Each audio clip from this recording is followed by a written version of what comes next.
you got to know that if you're not hungry, somebody else is. You're gonna get your lunch. Yeah. I'm to some degree I'm a little competitive in that. Like I'm coming for you. I don't care who you are. Yeah. I take a little bit of a fighter mentality to it. I'm ready to fight all day long. Yeah. You said the right thing. It's gonna it's gonna flip that switch. Yeah. And that's not to say that I'm gonna unnecessarily go after people. I don't do that. I don't go after them out of my way. But this is a competition. Yeah. Always. It's always a competition. Yeah. And there's plenty of business to go around, but not for everybody. Yeah.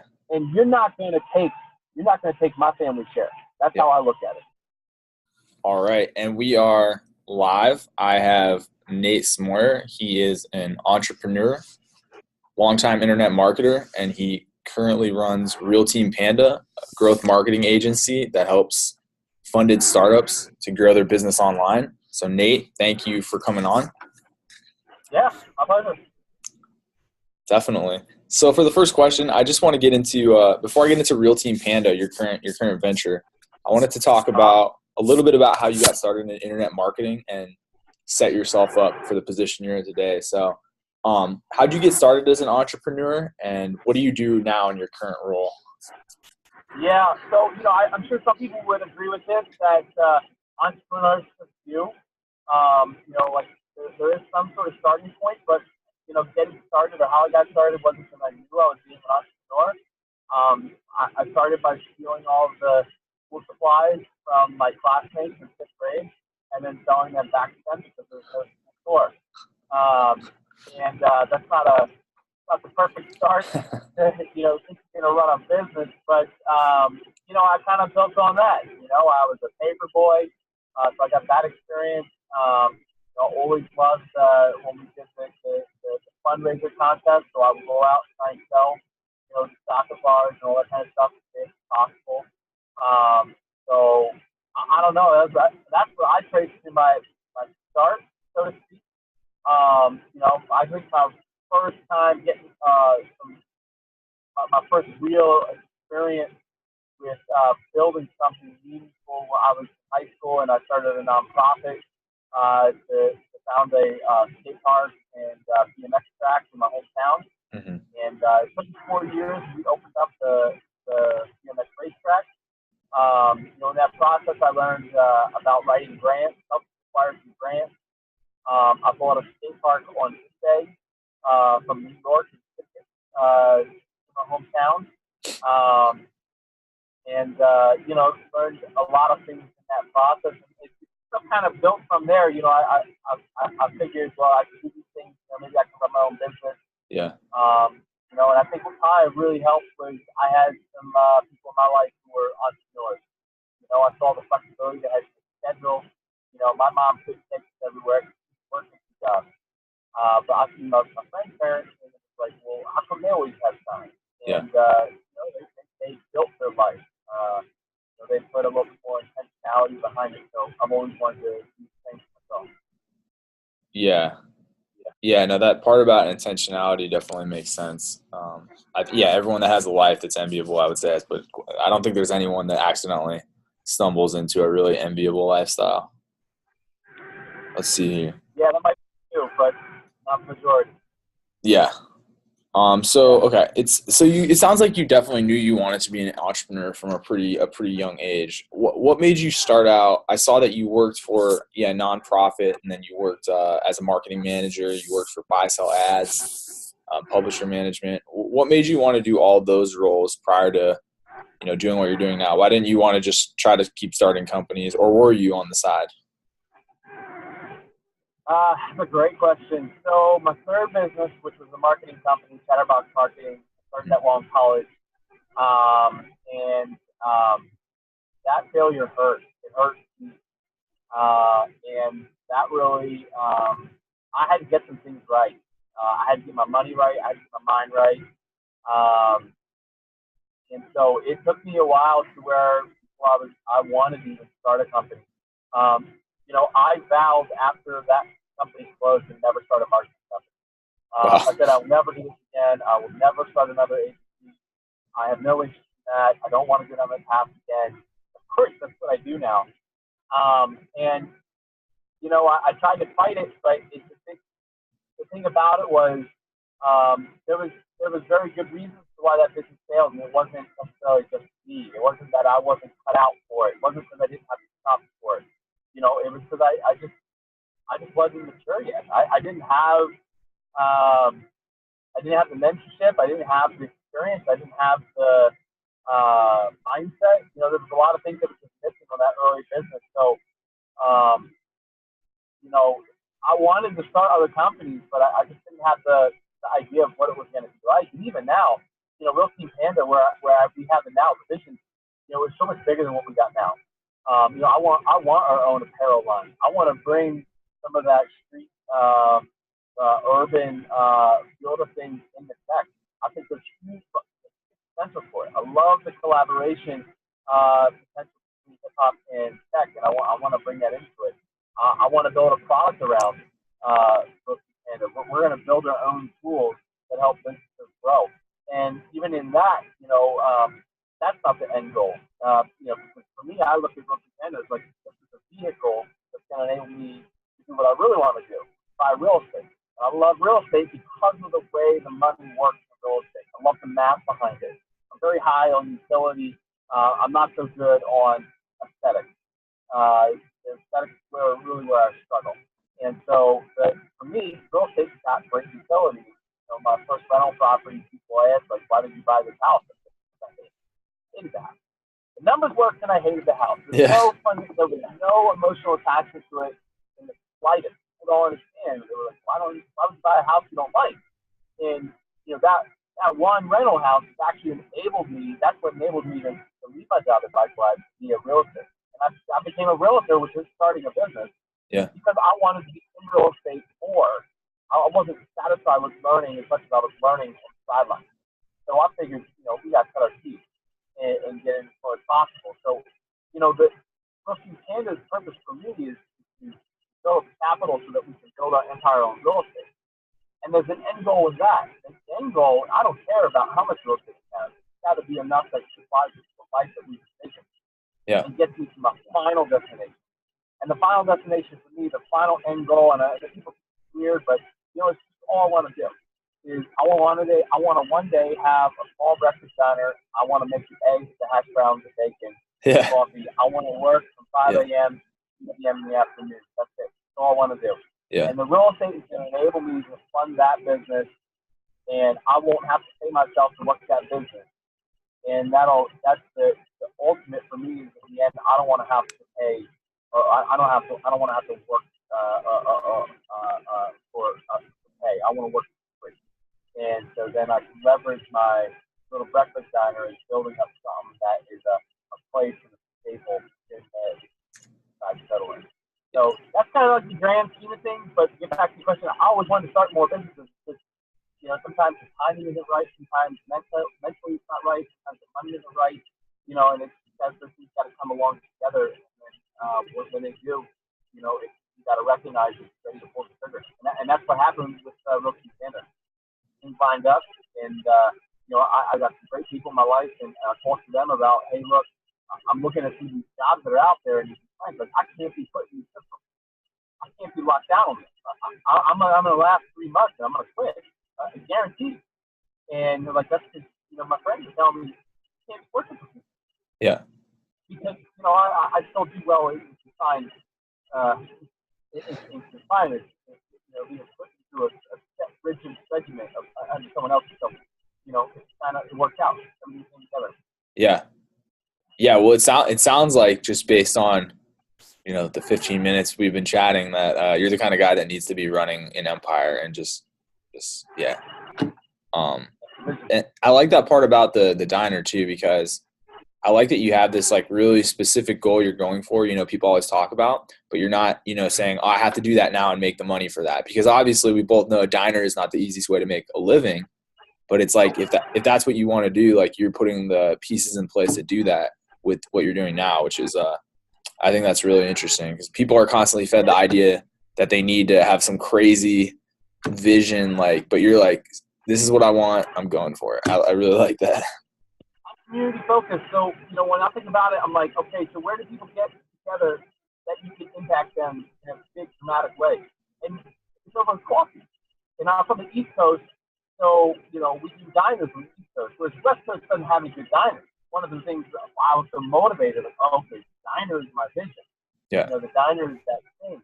And so I get to be able to pull people together, right? They're having meals, they're talking about what's happening. I get to put the placemat in front of them. Yeah. Right? So if there's a community need, put it on the placemat, I get in front of everybody. If it's 50 customers a day, that's 350 people a week. Yeah. And if it's in my community, right? If it's people in my area, I like to think of like Parks and Rec, right? Leslie knows coming in to the Waffle Diner, right? Well, if I'm able to create an environment where other community leaders have a place to stop in and talk through what they're working on and how they're gonna, collaborate. Make sure you invite the people in that are working in the trenches of the community. Then I can be a bit of a catalyst for that. I get to help facilitate those conversations that change whatever we're working towards. So I think it's I don't know. I just think it's a cool way of going about. How do I be involved in the community? Sometimes in order to lead, I take a little bit of a sidestep, or something that's not necessarily like, I don't have to be mayor myself, although that is one of my goals in life, to be a mayor. But I don't have to be mayor myself to lead in a town. I can run a diner. Yeah. And the diner becomes a catalyst for more. Yeah, you can set the conditions for your community to have that environment. You can facilitate it with all your work you're doing to raise that capital. So, okay, so right now, Real Team Panda is one of your main things. I have so many questions about what you just said. I'm going to get back to some of it, but I want to give people some of the tactical stuff with how you're running the business. So, for Real Team Panda, what right now is your main channel that you're bringing in customers on? I saw you on Upwork. I know you have it highlighted on your LinkedIn. What other channels, or where are you getting most of your customers? Yeah, so we haven't done anything on Upwork for a little while now. Well, not anything. I have one client I really particularly enjoy talking to and working with, and we work with her on a monthly coaching. And then I have one content client. Outside of that, Upwork is not a channel for us anymore. I started with Upwork because we had moved from Washington to Tennessee. I had literally just cord and walked away from my real estate business, and it was like, all right, well, so can't just say I'm not going to make no money. So I was like, well, we're going to figure some stuff out. And I figured, while I'm looking at these jobs that are out there, I'm going to just pick up some side work. And it started that way. That's how it started. And I figured out really fast, what I was not going to want to do, and what I don't like. Even before I was 18, I think I had like something like 20 jobs, because I just quit stuff I didn't like. And it just keeps moving, and that saves everybody money and time, by the way. If you don't like the job, you need to quit the job. It's just fair. If you're not mentally there, you need to quit. That's why I left PayPal. It's like a bad relationship. You're like, if it's not working, save everyone time. I love it. For real. Like when I was at the software company, I was just back from my honeymoon. We were back 4 days. 4 days. Right? I made it to Thursday morning. I texted my wife. I said, babe, I think I need to quit my job. Right, and we talked the night before, and it was like, okay, somewhere down the line, I'm gonna be making a move here, and she replied with, well, let's prepare for launch. Because I talked about I was gonna do a launch campaign for when I quit my job one day. I thought she meant go ahead and quit, so I went upstairs and quit. Now I gave him 2 weeks, like I didn't just walk out, right? I went up and said, hey, look, actually 15 days from now is gonna be my last day. After 5 years. With no warning, I just said, I'm done. And the reason was I was mentally not there. I was checked out. I was mentally checked out. I was thinking about a lot of other stuff. My mind wasn't right on that. And, it come to a close. Every Weinstein has a day, and that's how I looked at it.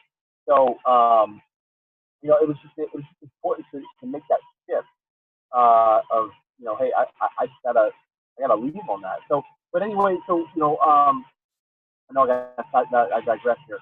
So, the source of business is not Upwork. I do a lot of outbound effort. That's how I get my clients. Yeah. It seems crazy, but it's cold email. Look, you got to identify. Most underrated tool in the world. I'm a huge fan here. I love it. Yeah. So one of my clients is housingwire.com, And it started with me sending an email to the CEO, asking a pretty pointed question. And then, I in the email, I dove into why I was answering that question. Because I looked at what they were doing, and I saw an opportunity, and I saw something that they weren't doing, and I saw something I knew that if I was on the inside, I knew how to capitalize on that. Okay. And so we're doing it. We're not even a month in. I think we've added something like 2,000 people to the email list. A little bit more than a month in on that project. And we've grown one of the email lists by 2,000 people or so. And this is simply just me okay, we're going down the list of tactics. We haven't even hit the big stuff yet. We're proving and validating some ideas. Yeah. And once we validate the ideas completely, then we can scale. And that's really that's what I do. I help people if you got to get to the validation stage, right? You got to get to the point where we know the ideas that you have are really true and they work, okay, consistently. That's where you have a system, right? Yeah. That's a business model. And then from there, we can scale growth. Yeah. And I always like to use the analogy when people are like, hey, I want to start doing Facebook ads. I'm like, well, tell me more about this business. Well, I don't really know how many sales we're doing. Well, I don't want to do Facebook ads. Yeah. They're like, what do you mean you don't want to do it? Even if they're willing to pay me, I don't care, because if you get in the car and you start driving, I don't care. You go 60 mile an hour, you go 80 mile an hour. If you go in the wrong direction, you only scale your problem. Yeah. So there's some learning phases, of course, that you'll have to go through, and you can leverage advertising for that, but there's other channels that often make more sense. And so, we optimize all these other channels to make sure that we can validate ideas and then we scale it. And that's where the growth marketing really comes through. That's what it's all about, is understanding the model and then scaling. And we find the best channels to scale it. And it doesn't matter if it's Facebook, it's AdWords, it's LinkedIn ads. I'm doing all those. I haven't found the right client for Quora ads, but I think Quora's got great potential. I used it. I've been able to capture leads at ridiculously low prices. Yeah. We're talking like under 2 cents a lead. Yeah. And, there's a lot of opportunity for a lot of different people there. But, sorry, I'm digressing again because I had an idea. But no, you're good. So to recap, I mean, it sounds like you're saying that you're approaching these like small, medium-sized businesses that are usually backed companies with, a lot of employees. They're fairly large. We're not talking about solopreneurs, fairly large companies, but, not enterprise level. And you're going to them and, you're sending them an email. I'm the CEO of Real Team Panda. I run a growth marketing company, and this is what we can do for you. And you're sending them a specific question and suggestion very specific question and suggestion about his business. Right. Yeah. Yeah. Usually, I don't really spend a lot of time introducing myself, and I think that I follow the advice of people like Ryan O'Hara at LeadIQ or Heather from Salesfolk on cold email etiquette and best prospecting practices, but not to get too technical into that. But basically, I find something specific, and I hit them up and say, here's this thing, and I can solve this problem for you. And what I'd love to do is, if you've got 15 minutes, I'd love to show you. And that's very important. I'd love to show you what I think I could do for you. And if you're solving someone's problem and you can tell them at least you identify the problem and then they have that problem and then they need to solve that problem, someone's going to give you 15 minutes. Oh yeah. And when you say, this is great.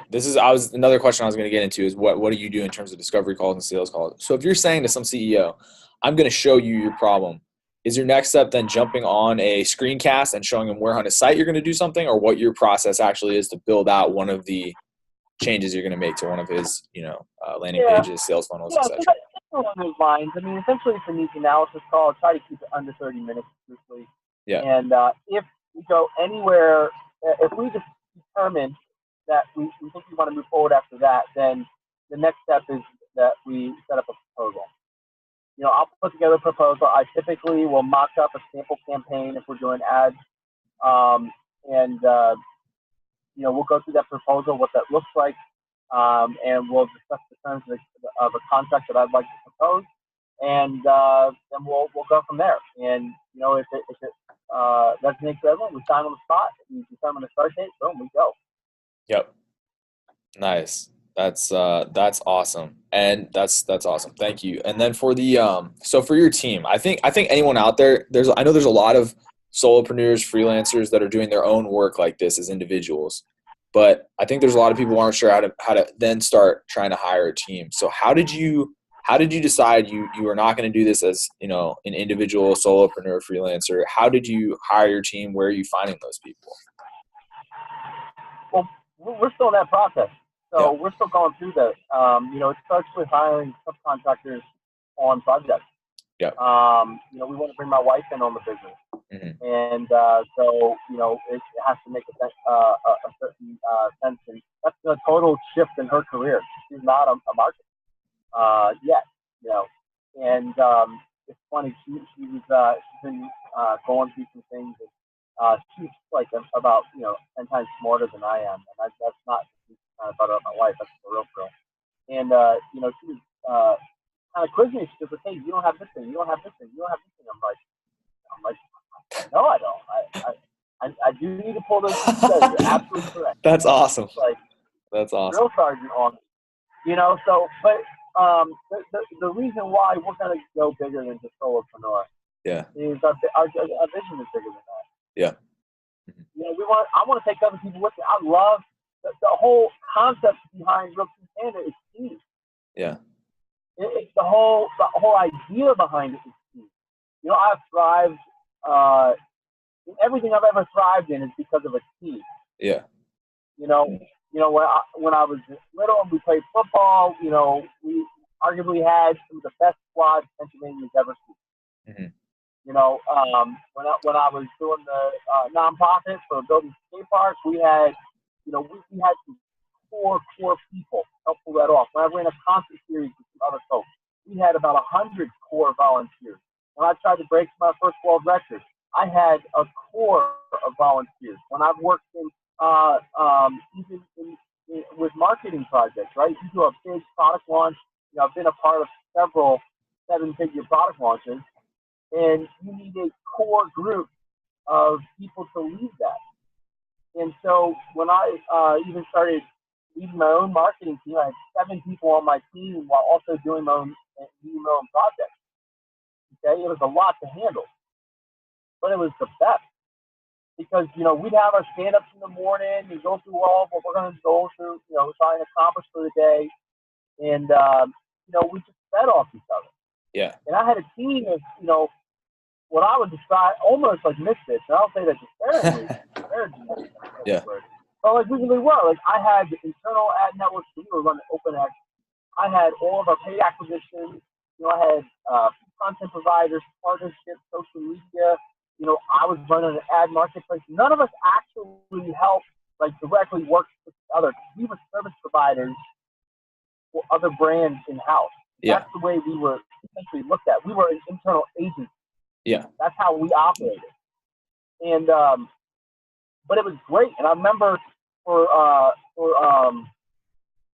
2016, I think it was 2015 when we started pulling that team together, and I came up with the idea. I said, hey, this year we're going to operate on simple principles, and it was being service-oriented and growth-minded. We were service-oriented. Everything that we did was designed to service and serve other brands and campaign managers in-house. Yeah. We were the reason their campaigns were going to succeed. And everything we did was not only for the purpose of campaign growth, but it was for our channel growth. We were responsible for growing our channel. So if you came to us with a lame duck campaign, we had to give you the rubber stamp of no. Yeah.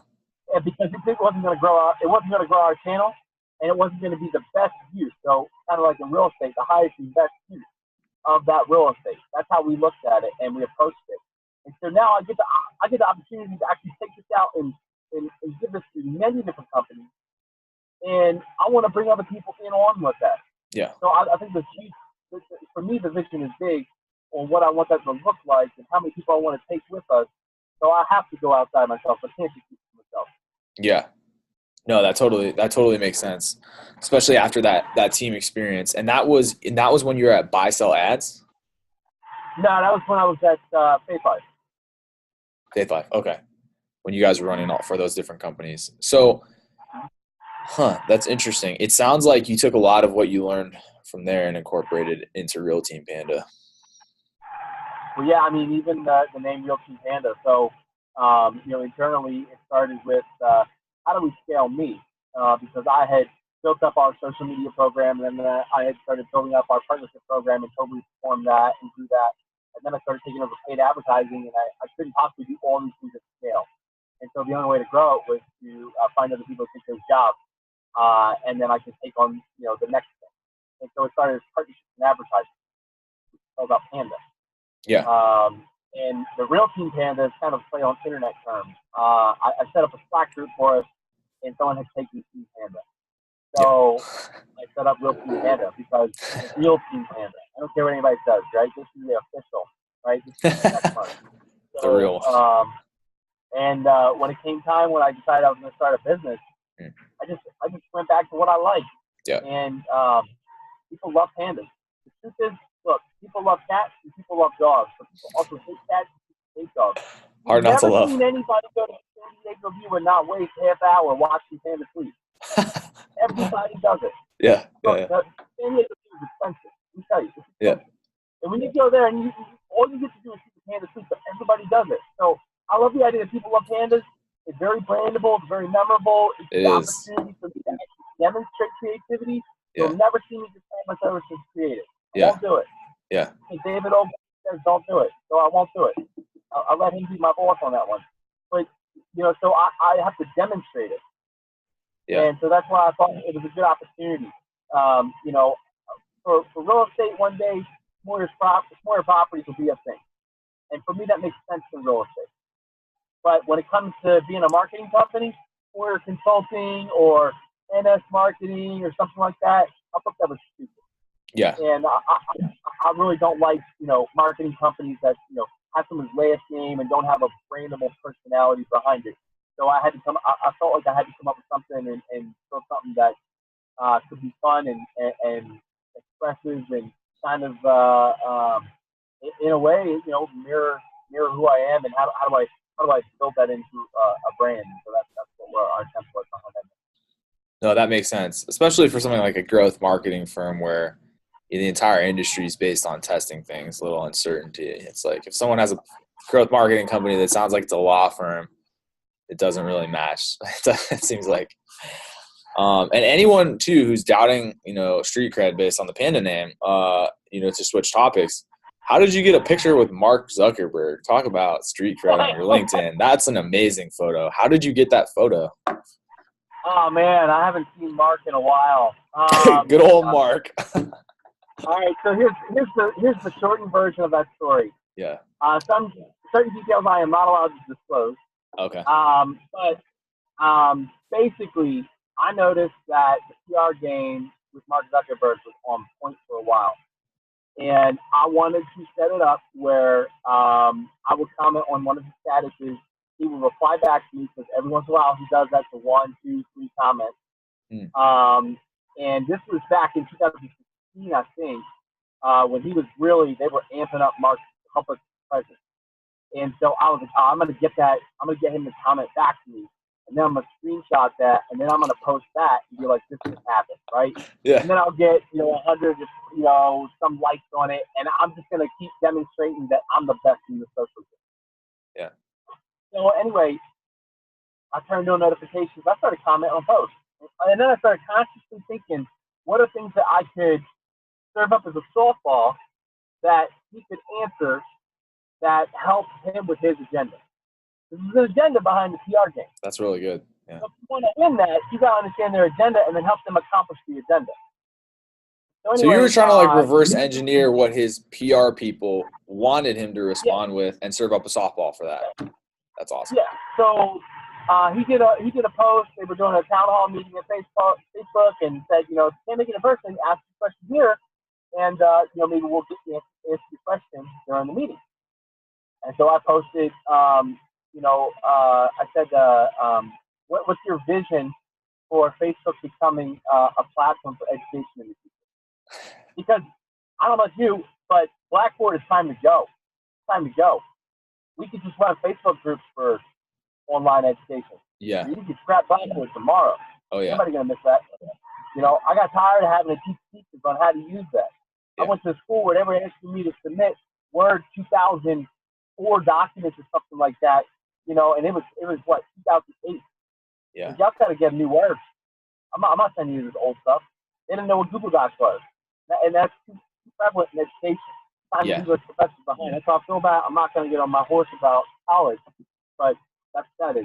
So anyway, I served that softball up, and then PR team from Facebook hit me up and said, "Hey, we love your question. We'd love to talk to you about it, and I think we'd love to have you down here to ask Mark in person." So, true story. First live stream Facebook from Mark's page.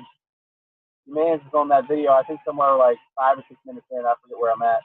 But I got to ask Mark my question in person, and then he answered me in person, and then afterwards he got a photo with him. And so that at the time that was my girlfriend, but she, now we're married, so it was great. We were both able to come down for that. So that's that was. It was a dream. It was a dream experience. That's awesome. That is a dream experience. And this was because of that comment he had responded to, that you got the invite to go to the live event? Well, he never responded to it on Facebook. I never got the screenshot of him commenting back to me on Facebook. Yeah. What I got was video of him talking to me in person. Oh, okay. And then just the photo was after that town hall event. So, how did you get to the town hall event? How did you get to that? Airplane. Oh, okay. Okay. And they paid for that, or you just went out when you were out visiting? Yeah, I mean, like I said, there's certain details I can't go into. Oh, okay. I just signed the CPA. Okay, I forgot that you had said that. That's why there's a disconnect. Yeah, there's certain things. That is an awesome one though. Okay, so moving away from that, I just got a couple more questions. So for people that want to start their own thing and they, are thinking about it, looking at a lot of these jobs they can get, what would you suggest is needed? I mean, like, to give you an example, I think internet marketing and growth marketing is, people can learn one specific skill quickly and start freelancing with that. But what would you suggest to people either to start as a freelancer or to eventually do what you want to do? What do you think is the fastest way to get there? Well, being T-shaped, not familiar, is extremely helpful. You have a wide range of knowledge and then one very key specialty. That goes a long way. For a long time, I've advocated for being and I've always claimed the title of specializing and generalizing. Look, I can talk to you SEO. I know how to use Search Console. I understand keyword strategies and content strategies. I know how to set up AdWords campaigns. I know how to set up and put in place all your Facebook pixels. I can use referral growth marketing tools.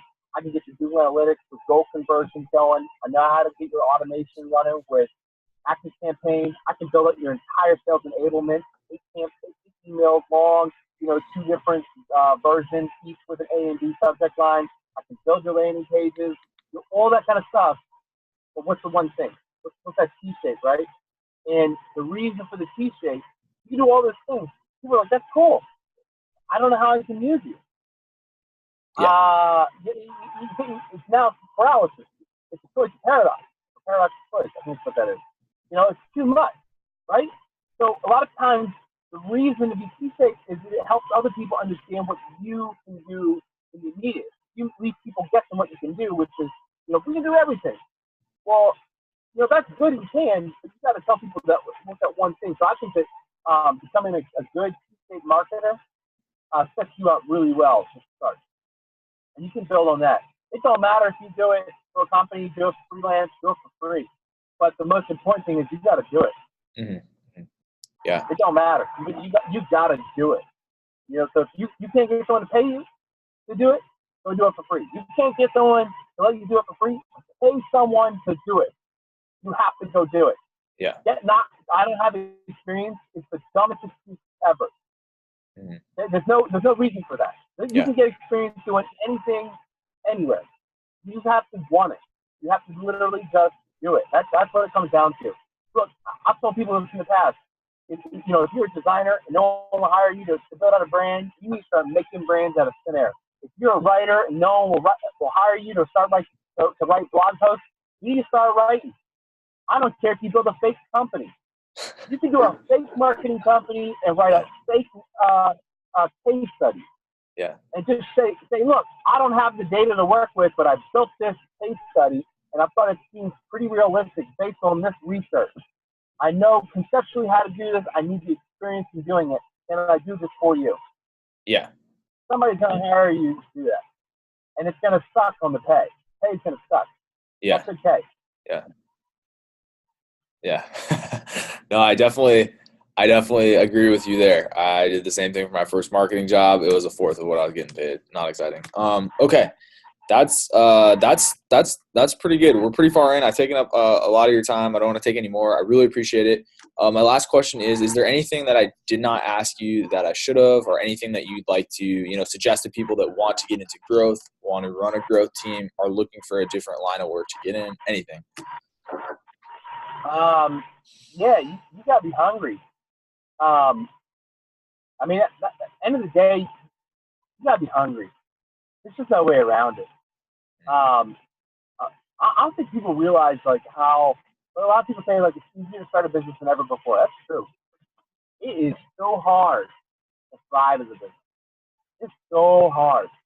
Look, there's some people out there that are so smart, and you did the hard work in school, and you're gonna get an Ivy League education, and there's some companies that are gonna want to hire you for that. That's dope, man. I can never compete with you. When the SATs were only at a 1600, I think I got like a 960 second time I took it. Mm-hmm. Okay, we're talking. My brain is like a brick absorbing water. It ain't that, right? It's not Okay. good. Yeah. Okay? I want you to imagine a puddle, put a brick in it, and see how fast that puddle goes away. That's Yeah. my brain. Yeah. So for me, the way I beat people is work. Yeah. I'm a little bit of a mule in a digital world. Yeah. But you gotta understand, you can be as smart as you want. But see, I looked at it like this. I didn't get to college until I was 22, right? So I did a 2-year degree in 2.5 years, or a 4-year degree in 2.5 years, right? So I wasn't until that's 22. Yeah. So I graduated when I was like almost 25. Yeah.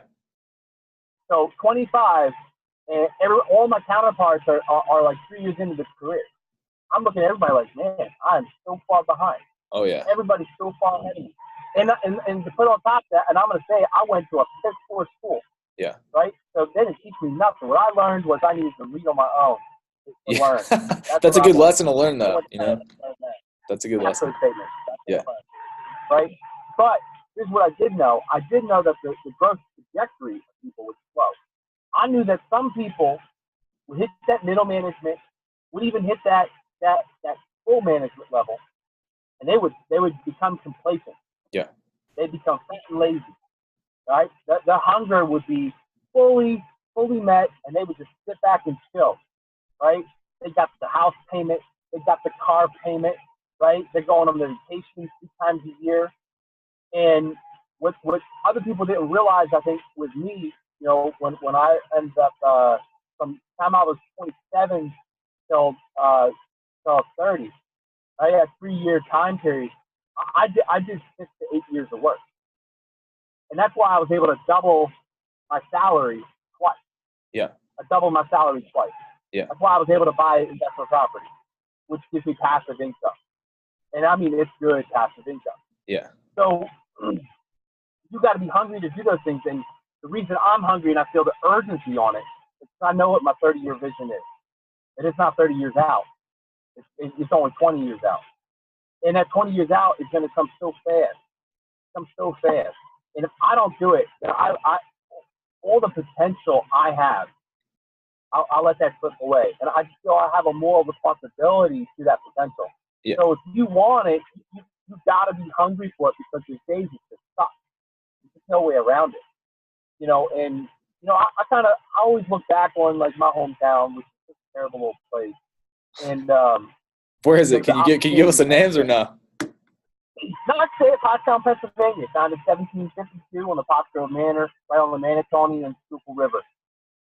It's a drug-ridden, crime-ridden, poverty-stricken, broken home, typical low-income, formerly industrial leader town. Yeah. Yeah.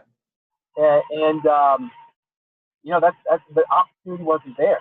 And so you get when you get the opportunity when you didn't always have it, I think you have a greater appreciation for it. And so you got to know that if you're not hungry, somebody else is. You're going to get your lunch easy. Yeah. I'm to some degree, I'm a little competitive in that. Like, I'm coming for you. I don't care who you are. Yeah. You know, I take a little bit of a fighter mentality to it. I'm ready to fight all day long. Yeah. You know, you said the right thing. It's gonna it's gonna flip that switch. Yeah. You know, and that's not to say that I'm gonna unnecessarily go after people. I don't do that. I don't go after them out of my way. But this is a competition. Yeah. Always. Yeah. It's always a competition. Yeah. And there's plenty of business to go around, but not for everybody. Yeah. And you're not gonna take my family share.